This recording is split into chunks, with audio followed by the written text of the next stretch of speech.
आसन्तु शुणिबा अद्भुत भूत कहानी आउ गोटे गप सात बेताल कथा। परिवेषण शिवाशीष महांती। गोटे जंगल रे गोटे सबरपल्ली थाए। सेही सबरपल्ली भितरु बीरा शबर बोली जने लोक थिला। दिने बीरा जंगल भितरे शिकार अन्वेषण रे हाथ रे धनुषर धरी बाहर पड़िला।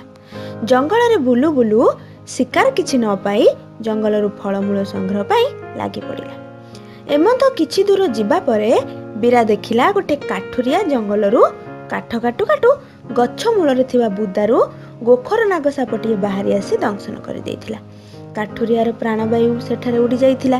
बीरा शबर सेही रास्ता देई फेरु फेरु तार नजर काठुरिया मृत शब उपरे पड़िला। बीरा शबर भाबिला बिचरा काठुरियाटी मरी जाइछि। सेही शबकु कांधरे पकाई जंगल रास्ता रे जाउ जाउ संध्या होई गला। बीरा शबर शबटीकु कांधरे पकाई आगे चलुथिला। जंगल मझिरे गोटे विराट गछटिए। सेही बर गछरे सप्त बेताल रहुथाय।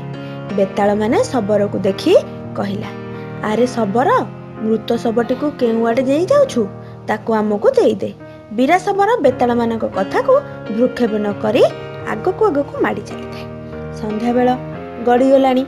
राति होई जाइछि। निशा गरजु थाए। वन्यजंतु मानकर विकटाल राब जंगल चतुर्पार्श्व को आतंकित करुथाए। गछ डाଳରେ नर कंकाल माने अट्टहास्य करुथांती। बीरा शबर शबरटीकु कांधरे पकाई एका मुहाके पल्ली को फेरुथाए। बीरा शबर शबरटीकु आनी शबरपल्ली निकटरे थिबा वन दुर्गांग पाखरे पकाई माँ दुर्गांग पादुका पानी छिंची देला ओ वन दुर्गांग पादुका को सर्प दंशन करिथिबा जगारे लगाई 3 थर झड़ा फुंका करिबारु शबरटीर चेता फेरिला। काठुरिया आखि खोली चाहिला ओ उठी बसी माँ वनदेवी को प्रणाम कला।